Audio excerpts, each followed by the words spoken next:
CNBC TV 18's Young Turks Conclave 2015. In a business world of non-stop change, changing the rules of the game are the innovators, the rebels, the leaders, the disruptors who are breaking patterns and forming unique business models by constantly pushing the boundaries and questioning the norm.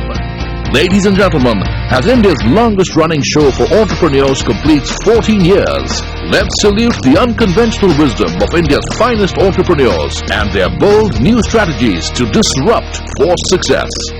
CNBC TV 18's Young Turks Conclave 2015, celebrating the spirit of disruptive thinking in business. Good evening, ladies and gentlemen. Welcome to the 6th edition of the Young Turks Conclave. For 14 years, Young Turks has been tracking entrepreneurship not only in the country, but showcased entrepreneurial ecosystems globally. If we can say so ourselves, CNBC TV 18's Young Turks has played a crucial role in providing a platform for startups over the years, especially in the years when it wasn't the thing to do. From tutorials to exclusive interviews to now bringing you our first live Young Turks mentor session, we are proud to be associated with over 2,000 young and bright entrepreneurs.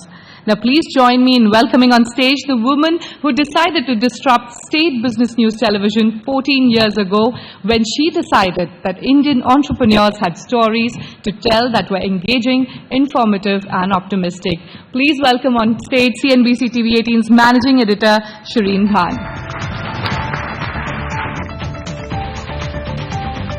Good evening, ladies and gentlemen.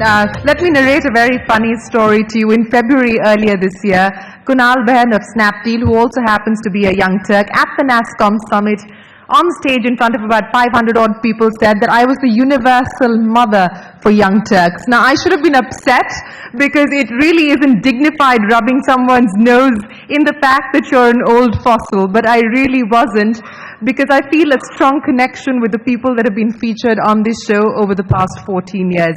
And today I do feel very proud of what our Young Turks have been able to achieve and what we've been able to build here on the show.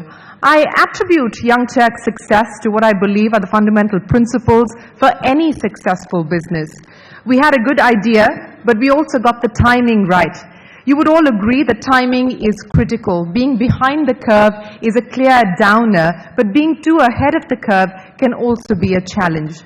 We also got the team right. Over the years, we've seen a few changes, but the team has been aligned to the same mission, to find ideas worth nurturing. You would once again all agree that having a purpose and a team that believes in that purpose is crucial to success.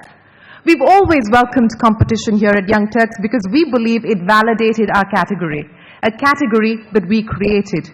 Competition has also helped us grow our market, but we've never been complacent about our leadership. We've sharpened our differentiation, we've created newer niches within our core, and we've innovated to stay relevant. These, I believe, are the mantras for any good business to stay strong and profitable.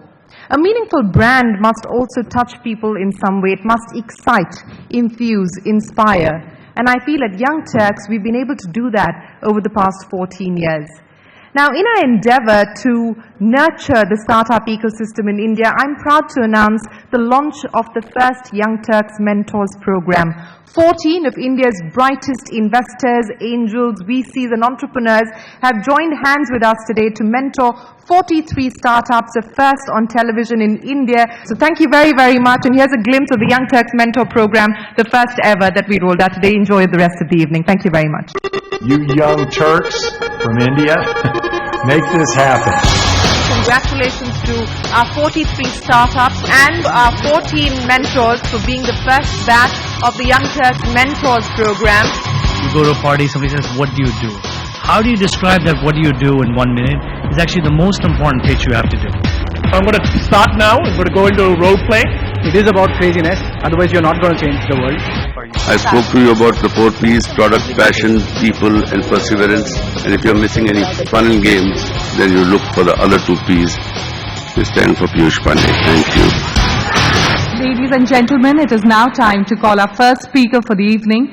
We first shot with him in 2010 when his team dared to go where no Indian startup had ventured before, the energy drink market. Today, he promises to bring back childhood memories with just a sip of his traditional brews that retail under the moniker Paperboat.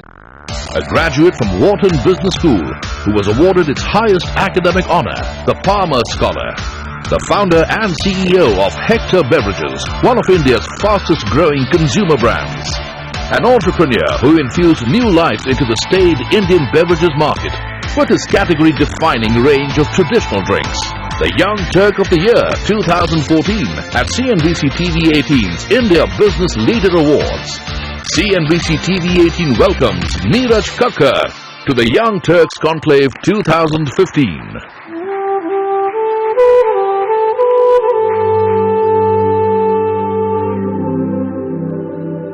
I first listened to this music when I was 10 years old.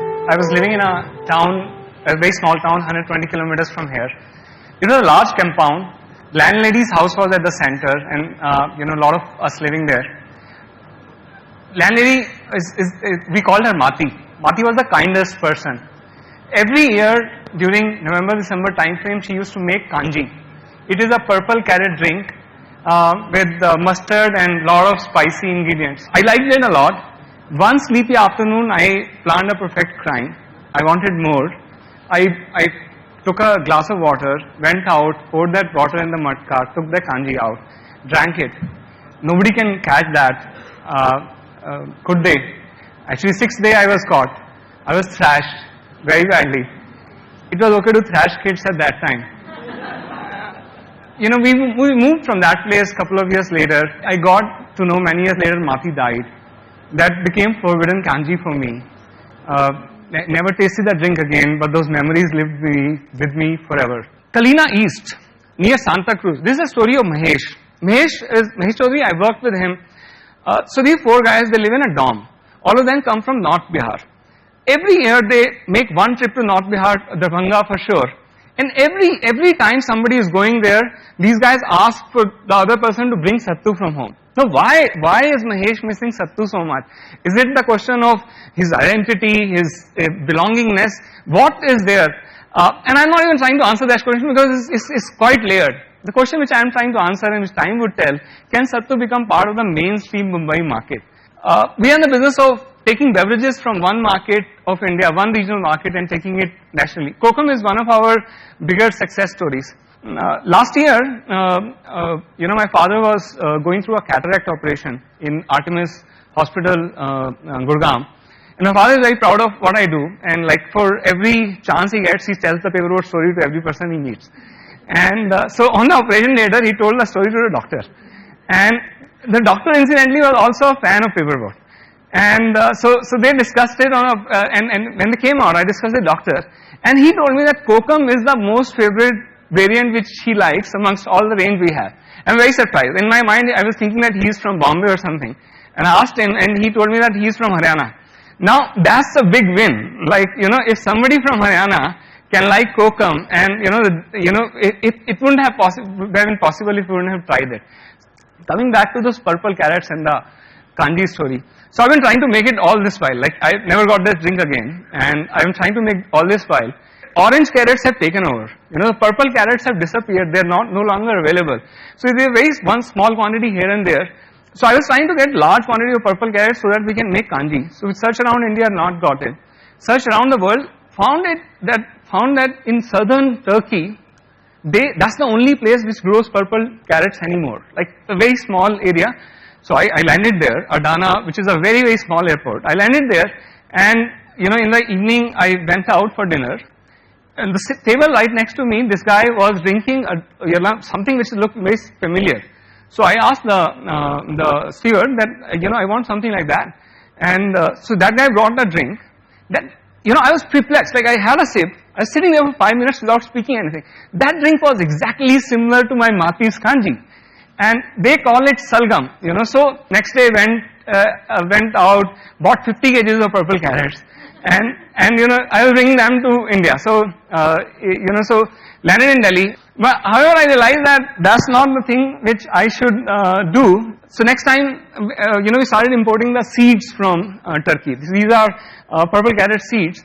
We tried the crop 2 years back in 3 places. We tried it in Ujjain, we tried it in Palampur, and we tried it in Ooty. The Ooty crop is where the hope is right now. Like actually that thing is doing very well right now. So we are, it's our 17th attempt at this crop. See, the moral of the story is, all of you would be chasing some amount of purple carrots in your life. If you are not doing it, please definitely do. It's a very, very interesting part. The only thing which I can say is that when you're chasing your purple carrots, if you can make the world a little bit better, if you can bring the people a little bit closer, these carrots turns magical. Thank you. Thank you very much. How did you pivot so quickly from Zynga to paperboard?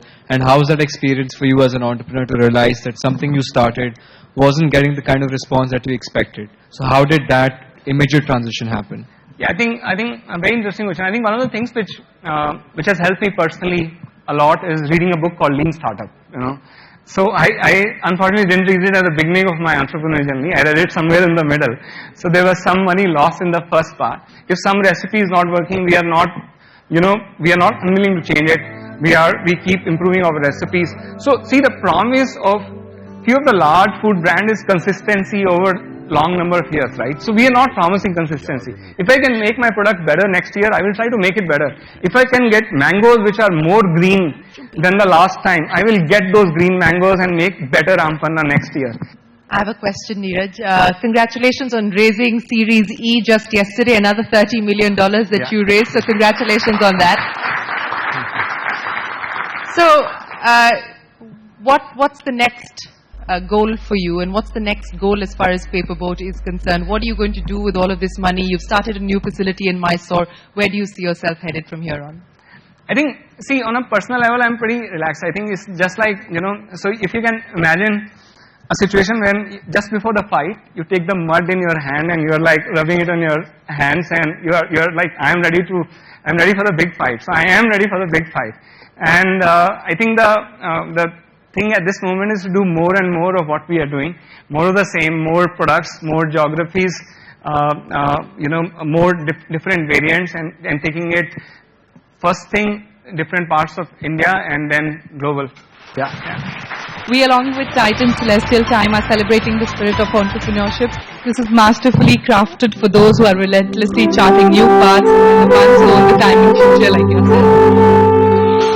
We don't have any idea of our capacity to give.